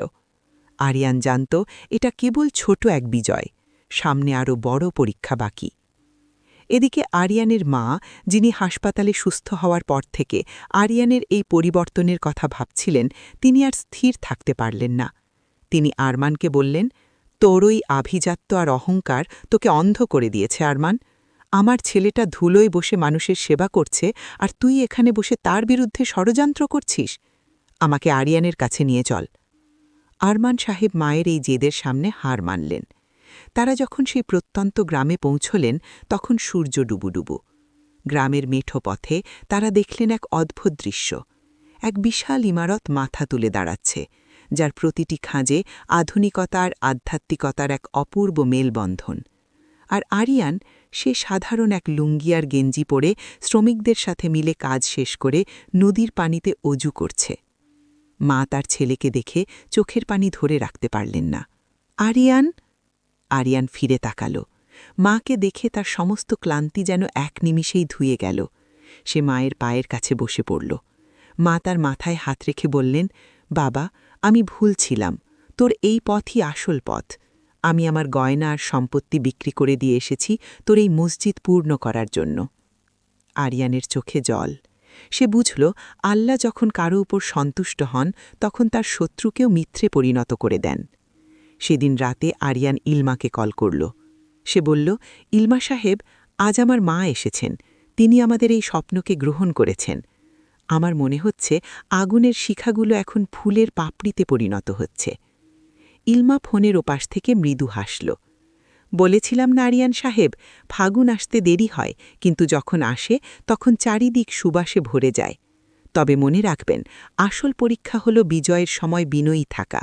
বীর সে যে জেতার পর আল্লাহর সামনে মাথা নত করে।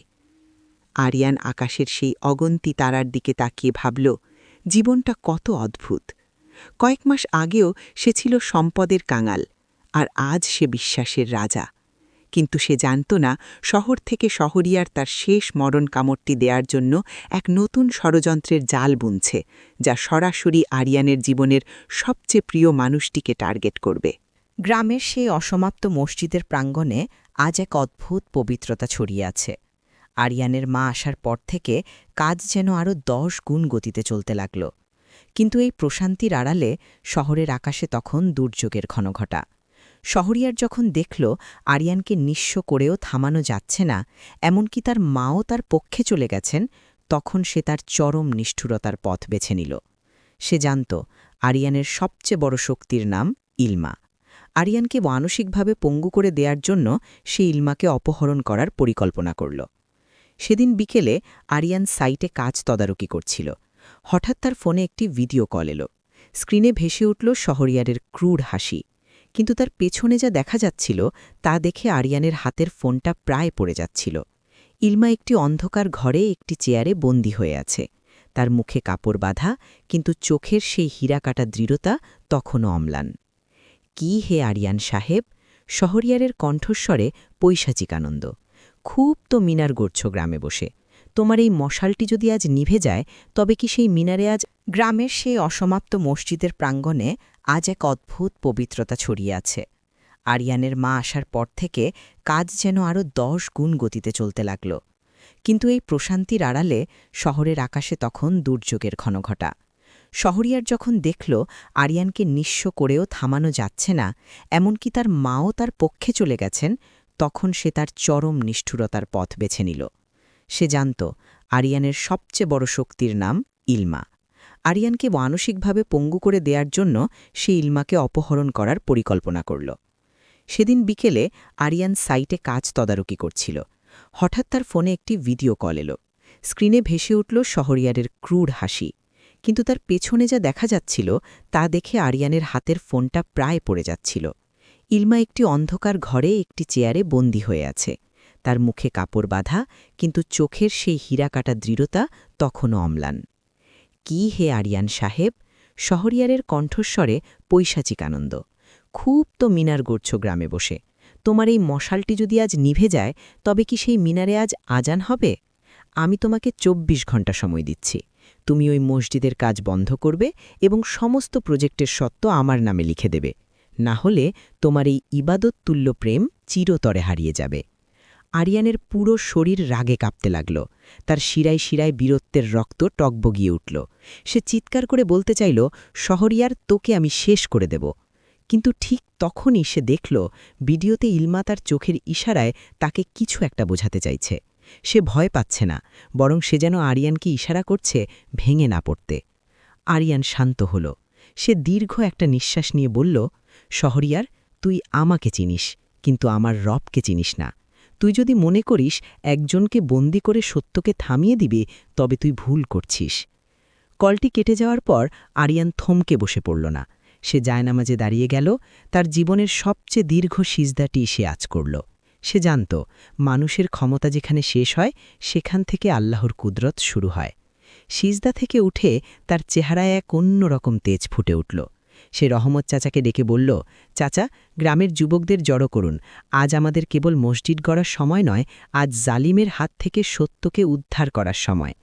গ্রামের সেই সাধারণ মানুষগুলো যারা আরিয়ানের কাছে সততার পাঠ শিখেছে, তারা লাঠি আর মশাল নিয়ে তৈরি হল। কিন্তু আরিয়ান জানত এটা কেবল গায়ের জোরের লড়াই নয়, সে তার ল্যাপটপ খুলল। ইলমা তাকে আগে একবার একটি ব্যাকআপ পাসওয়ার্ড দিয়ে রেখেছিল। আরিয়ান সেই পাসওয়ার্ড ব্যবহার করে শহরিয়ারের ব্যক্তিগত সার্ভারে প্রবেশ করল। সে দেখল শহরিয়ার কেবল তাকে নয়, সরকারের অনেক বড় বড় তহবিল আত্মসাৎ করেছে। সে রাতেই আরিয়ান শহর অভিমুখে রওনা হল। কিন্তু সে একা নয়, তার সাথে ছিল গ্রামের সেই সাহসী মানুষের দোয়া এবং সত্যের এক অজেয় ঢাল। শহরের উপক্ষেন্তে শহরিয়ারের সেই গোপন আস্তানায় যখন আরিয়ান পৌঁছল, তখন চারদিকে নিস্তব্ধতা।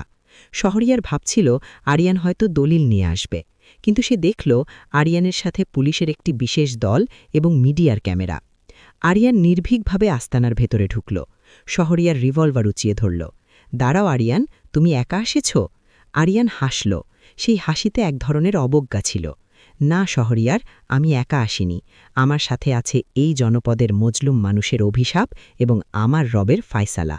তুই ওই হাতের খেলনা দিয়ে তুই আমাকে মারতে পারিস, কিন্তু তোর সমস্ত কুকীর্তি এখন লাইভ টেলিকাস্ট হচ্ছে। তুই পালাবি কোথায়? শহরিয়ার চারদিকে তাকিয়ে দেখল সে ঘেরাও হয়ে গেছে। তার দম্ভ মুহূর্তেই ধুলোয় মিশে গেল। পুলিশ তাকে গ্রেফতার করল। আরিয়ান দ্রুত ছুটে গিয়ে ইলমার বাঁধন খুলে দিল। ইলমা প্রথম কথাটি যা বলল তা আরিয়ানের হৃদয়কে শান্ত করে দিল। আরিয়ান সাহেব, আমি জানতাম আপনি আসবেন। আমি জানতাম আল্লাহ আপনাকে দিয়ে কাজ করাবেন। আপনি আপনার আদর্শ বিসর্জন দিলেন তো? আরিয়ান ম্লান হেসে বলল, আদর্শ বিসর্জন দিলে কি আমি ইলমাকে ফিরে পেতাম? বিচ্ছেদকে আমি তাকদির হিসাবে মেনে নিয়েছিলাম, তাই হয়তো মিলনটা ইবাদত হিসাবে ফিরে এলো। সে রাতে আরিয়ান আর ইলমা যখন সেই গ্রাম্য মসজিদের মিনারের নিচে দাঁড়াল, তখন আকাশ থেকে বৃষ্টির ফোঁটা পড়তে শুরু করল। সেই তপ্ত বালুকা সদৃশ জীবনে আজ আসলেই শান্তির বৃষ্টি নেমেছে। শহরিয়ারের পতন এবং আরিয়ানের নির্দোষ প্রমাণিত হওয়ার খবরটি দাবানলের মতো ছড়িয়ে পড়ল। যে মিডিয়া একদিন আরিয়ানকে অপরাধী হিসাবে চিত্রায়িত করেছিল, আজ তারাই তাকে বিবেকের স্থপতি হিসাবে আখ্যা দিচ্ছে। ঢাকার বড় বড় কর্পোরেট হাউস থেকে শুরু করে সরকারি উচ্চ পর্যায় পর্যন্ত সবাই আরিয়ানকে ফিরে পেতে চাইছে। গ্রামের সেই ছোট কুঁড়েঘরে বসে আরিয়ান যখন ইমেলগুলো দেখছিল, তার সামনে তখন অসংখ্য প্রলোভনের হাতছানি। একটি বিশ্ববিখ্যাত আন্তর্জাতিক সংস্থা তাকে মধ্যপ্রাচ্যের এক বিশাল মেগা প্রজেক্টের প্রধান স্থপতি হওয়ার প্রস্তাব দিয়েছে, যেখানে বেতন আর সুযোগ সুবিধা আরিয়ানের কল্পনারও বাইরে। আরমান সাহেব, আরিয়ানের বড় ভাই, এবার অত্যন্ত বিনয়ী হয়ে আরিয়ানের কাছে এলেন। আরিয়ান, অনেক হয়েছে, তুই নিজেকে প্রমাণ করেছিস। এখন এই গ্রাম্য জীবন ছেড়ে ফিরে চল। মাও চায় তুই আবার তোর হারানো রাজত্ব ফিরে পাস। এই যে অফার লেটারগুলো দেখ, তুই এখন চাইলে পুরো শহরটা কিনে নিতে পারিস। আরিয়ান তার ভাইয়ের দিকে তাকাল। আরমান সাহেবের চোখে এখন আর ঘৃণা নেই, কিন্তু সেখানে এক ধরনের জাগতিক তৃষ্ণা রয়েছে। আরিয়ান জানালা দিয়ে বাইরের সেই মসজিদটির দিকে তাকাল। এর কাজ প্রায় শেষ। মিনারের ওপর আজ সোনালি রোদের ঝিলিক খেলা করছে। আরিয়ান শান্ত স্বরে বলল, ভাইজান, রাজত্ব তো আমার কখনোই ছিল না। যা ছিল তা হলো এক ধরনের মোহ। আমি যখন জেলের অন্ধকারে ছিলাম, তখন কেউ আমাকে এই অফারগুলো দেয়নি। আজ যখন আমি আমার রবের ঘরের খেদমত করে শান্তি পেয়েছি, তখন সবাই আমাকে ফিরে পেতে চাইছে কেন? আমি কি মানুষ, নাকি কেবল একটা ব্র্যান্ড? আরমান সাহেব অবাক হলেন। তুই কি এই অফারগুলো ফিরিয়ে দিবি? তুই কি সারা জীবন এই গ্রামেই পড়ে থাকবি? আমি সেখানেই থাকব যেখানে আমার আত্মা প্রশান্তি পায়, আরিয়ান উত্তর দিল। আমি ফিরে আসব শহরে, তবে নিজের স্বার্থে নয়, মানুষের প্রয়োজনে। ঠিক সেই সময় ইলমা সেখানে এসে উপস্থিত হল। তার হাতে কিছু হিসাবপত্রের ফাইল। সে আরমান সাহেবকে দেখে মার্জিতভাবে সালাম দিল। আরমান সাহেব এবার তাকে শ্রদ্ধাভরে সালামের উত্তর দিলেন। তিনি বুঝতে পেরেছেন এই মেয়েটি কেবল আরিয়ানের বন্ধু নয়, সে তার চরিত্রের রক্ষা কবচ। আরমান সাহেব চলে যাবার পর আরিয়ান ইলমাকে প্রজেক্টের প্রস্তাবগুলো দেখাল। ইলমা সাহেব, সবাই বলছে আমি যেন আবার সেই কর্পোরেট জীবনে ফিরে যাই। আপনি কি বলেন? আপনিও কি চান না আমাদের কাজগুলো আন্তর্জাতিক পরিমণ্ডলে ছড়িয়ে পড়ুক? ইলমা কিছুক্ষণ চুপ করে রইল। তার চোখে সেই চিরচেনা আধ্যাত্মিক গভীরতা। সে বলল, আরিয়ান সাহেব, যদি আপনি মনে করেন সেখানে গেলে আপনি আপনার রবের আরও কাছাকাছি পৌঁছতে পারবেন এবং আরও বেশি মানুষের সেবা করতে পারবেন, তবে অবশ্যই যাবেন। কিন্তু যদি কেবল হারানো গরিমা ফিরে পাওয়ার জন্য যান, তবে মনে রাখবেন, ফাগুন একবার বিদায় নিলে তাকে ফেরানো কঠিন। আরিয়ান হাসল। আমি জানতাম আপনি এটাই বলবেন। আমি সিদ্ধান্ত নিয়েছি। আমি ঢাকায় ফিরব, কিন্তু কোনো বহুজাতিক কোম্পানিতে যোগ দিতে নয়। আমি বিনামূল্যে মানুষের জন্য কাজ করার একটি প্রতিষ্ঠান খুলব, যেখানে দরিদ্র মেধাবী স্থপতিরা কাজ শিখবে এবং আমরা সাধারণ মানুষের জন্য পরিবেশ বান্ধব আর ঈমান বান্ধব আবাসন গড়ব। আর এই গ্রাম হবে আমাদের সেই আন্দোলনের সূতিকাগার। ইলমার চোখে এক অদ্ভুত উজ্জ্বলতা খেলে গেল। সে বুঝতে পারল আরিয়ান এখন কেবল একজন স্থপতি নয়, সে একজন মুজাহিদ, যার অস্ত্র হল নকশা আর কলম। কিন্তু সমাজে তখনও একটি প্রশ্ন ঘুরপাক খাচ্ছিল, তাদের দুজনের সম্পর্কের পরিণতি কি? আরিয়ানের মা এবার নিজেই ইলমার হাত ধরলেন। মা ইলমা, তুমি আমার ছেলেকে নতুন জীবন দিয়েছ। আমি চাই তোমরা এই মসজিদের উদ্বোধনের দিনেই নতুন জীবনে পা রাখো। এই সমাজ অনেক কথা বলেছে, এবার তাদের মুখ বন্ধ করার সময় এসেছে। ইলমা মাথা নিচু করল। তার লজ্জাবনত চেহারায় এক ধরনের পবিত্র মায়া ফুটে উঠল। প্রেম যখন ইবাদত হিসাবে শুরু হয়, তখন তার পূর্ণতাও হয় ইবাদতের মতো মর্যাদাপূর্ণ। কিন্তু এরই মধ্যে নতুন এক উটকো ঝামেলা এলো। গ্রামের সেই অপমানিত জোদ্দার মোবারক চৌধুরী জেলে বসে আরিয়ানের ওপর প্রতিশোধ নেয়ার শেষ ছক কষল। সে চায় না এই গ্রাম তার নিয়ন্ত্রণের বাইরে চলে যাক। উদ্বোধনের দিন ঘনিয়ে আসছে, সারা গ্রামের মানুষ উৎসবে মাতোয়ারা। কিন্তু আরিয়ানের ষষ্ঠ ইন্দ্রিয় বলছিল, ঝড়ের আগে যেমন আকাশ শান্ত থাকে, এই শান্তি তেমনই। সে জানত এই বিজয়ের লগ্নেও তাকে জীবনের শেষ রক্তবিন্দু দিয়ে সত্যকে রক্ষা করতে হবে। মসজিদটির কাজ এখন সম্পূর্ণ। সাদা পাথরে সেই মিনারের ওপর যখন মাগরিবের আজান ধ্বনিত হয়, তখন মনে হয় যেন আসমান থেকে রহমতের চাদর নেমে আসছে। পুরো গ্রাম আজ আলোকসজ্জা নয়, বরং আত্মার আলোয় আলোকিত। আগামীকাল জুমার নামাজ দিয়ে মসজিদের উদ্বোধন, আর সেই সাথেই আরিয়ান ও ইলমার দীর্ঘ অপেক্ষার পবিত্র সমাপ্তি, নিকাহ। সেদিন রাতে আরিয়ান মসজিদের বারান্দায় একা বসেছিল। চারদিকে ঝিঝি পোকার আলোব্ধ আর দূরে নদীর কলতান। হঠাৎ তার কানে এলো শুকনো পাতার উপর কারোর পায়ের আওয়াজ। আরিয়ান সজাগ হয়ে উঠল। সে কোনো সাধারণ স্থপতি নয়, গত কয়েক মাসের সংগ্রাম তাকে একজন যোদ্ধার সতর্ক দৃষ্টি দিয়েছে। অন্ধকার থেকে বেরিয়ে এলো রহমত চাচা, তার হাতে একটি পুরনো লাঠি। বাবা আরিয়ান, আপনি কি কিছু অনুভব করছেন? বাতাসটা আজ বড্ড ভারী মনে হচ্ছে। আরিয়ান উঠে দাঁড়াল। সে দেখল গ্রামের সীমানায় কয়েকটা মোটরসাইকেলের আলো জ্বলছে আর নিভছে।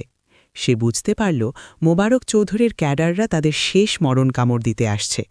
আরিয়ান রহমত চাচাকে শান্ত স্বরে বলল, চাচা, আপনি গ্রামের যুবকদের খবর দিন, তবে মনে রাখবেন, আমরা আগে আক্রমণ করব না।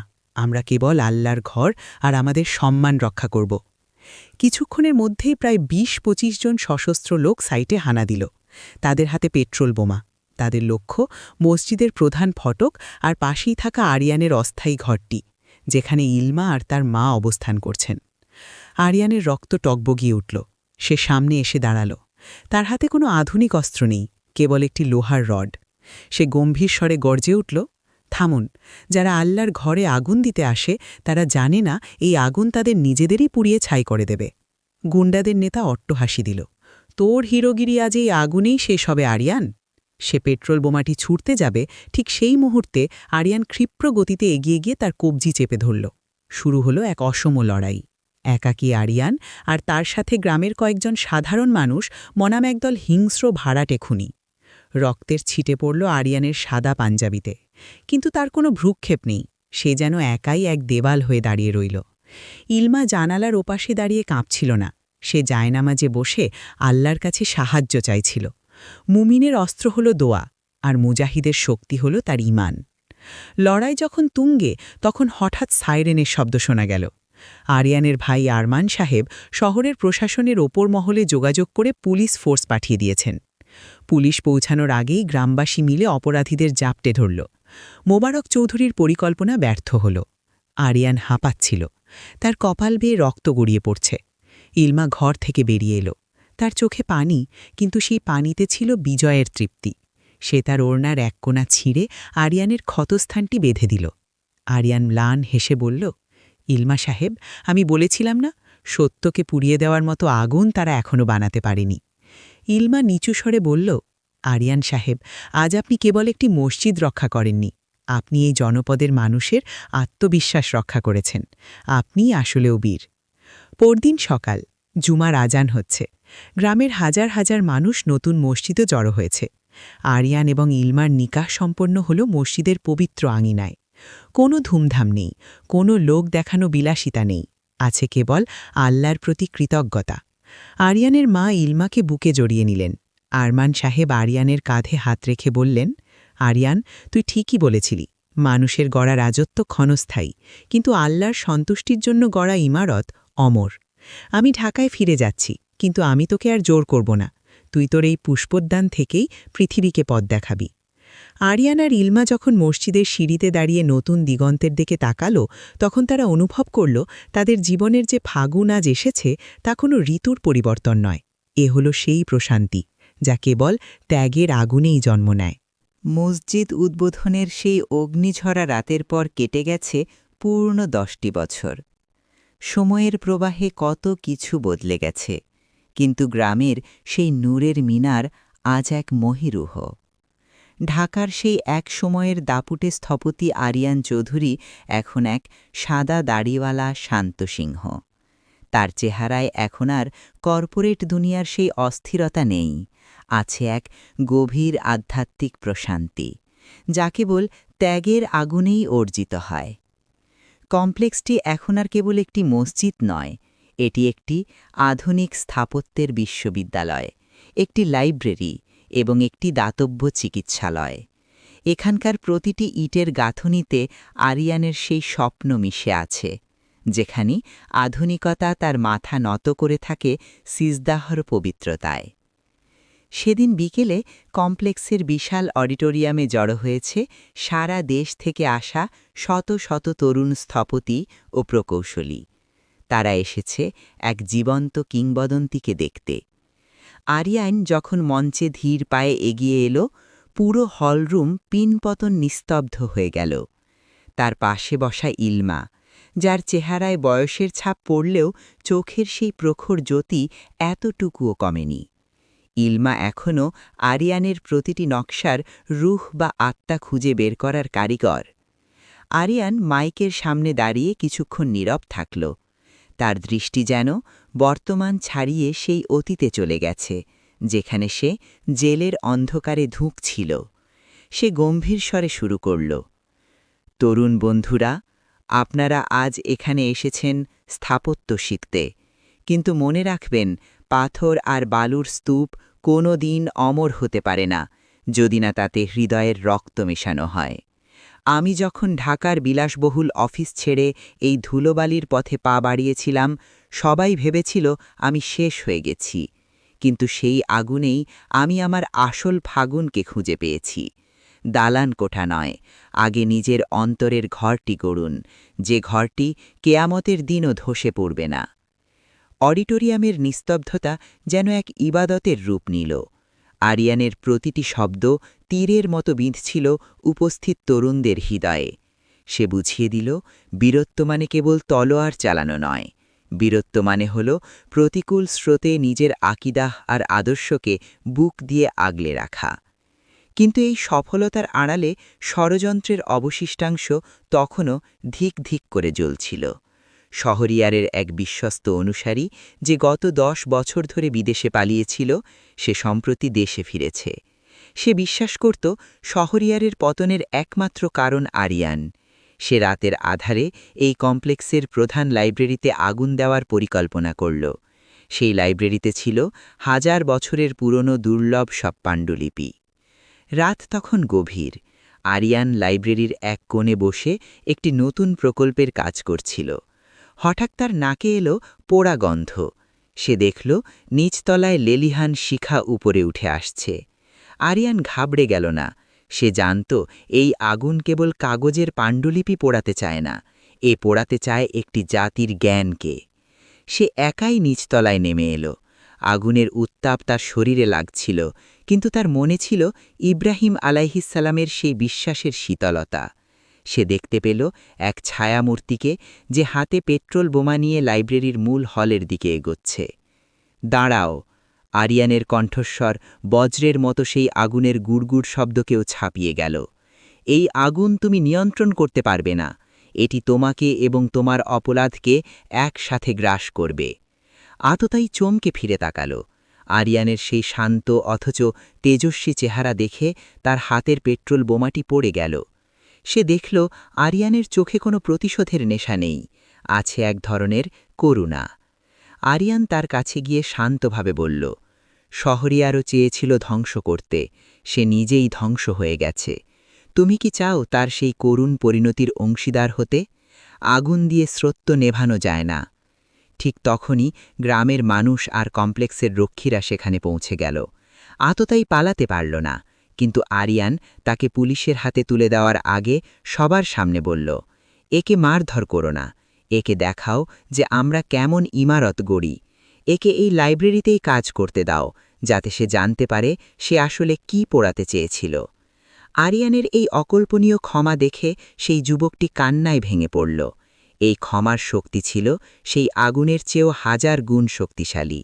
প্রেম আর ক্ষমা যে মানুষকে কতটা পরিবর্তন করতে পারে তা আজ পুরো গ্রামবাসী চাক্ষুষ দেখল।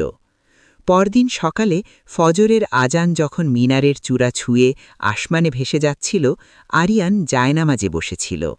আজ তার শরীরটা বড্ড ভারী মনে হচ্ছে। ইলমা তার পাশে এসে বসল। আরিয়ান ইলমার হাতটা ধরল। তার স্পর্শে আজ এক ধরনের বিদায় বেলার টান। ইলমা, আপনি কি মনে করেন আমাদের কাজ শেষ হয়েছে?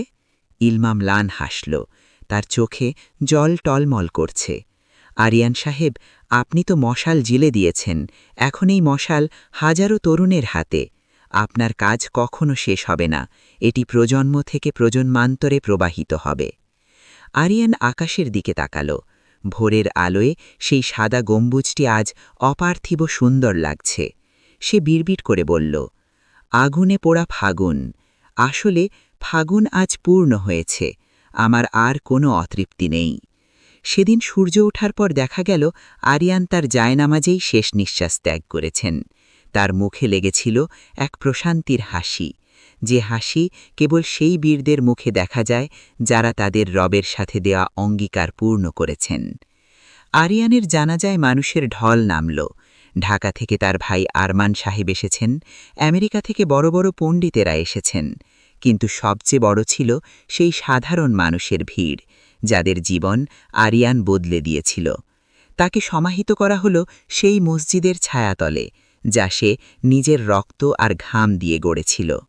ইলমা কবরের পাশে দাঁড়িয়ে আকাশ অভিমুখে হাত তুলে বলল, হে আল্লাহ, আমি আমার স্বামীকে আপনার পথে এক মুজাহিদ হিসাবে দেখেছি, আপনি তাকে কবুল করুন। আরিয়ানের মৃত্যুর পর অনেক বছর কেটে গেছে, কিন্তু আজও সেই গ্রামে গেলে দেখা যায় একটা সাদা মিনারের নিচে হাজারো তরুণ ভিড় করে দাঁড়ায়। তারা সেই মিনারের গায়ে খোদাই করা একটি লেখা পড়ে আর স্থির হয়ে দাঁড়ায়। সেখানে লেখা আছে, জীবন যদি হয় আগুনের সমুদ্র, তবে ঈমান হল সেই নৌকা যা আপনাকে ফাগুনের তীরে পৌঁছে দেবে। ধ্বংস দেখে ভয় পেও না, কারণ ধ্বংসস্তূপ থেকেই পবিত্র ইমারত জন্ম নেয়। আগুনে পোড়া ফাগুন কেবল একটি গল্পের নাম নয়, এটি হোক প্রতিটি সত্যসন্ধানী মানুষের হৃদয়ের স্পন্দন। প্রেম যখন আল্লাহর সন্তুষ্টির জন্য হয়, তখন বিচ্ছেদ কেবল একটি শব্দ মাত্র, কারণ আত্মার মিলন হয় জান্নাতের সেই অনন্ত বসন্তে।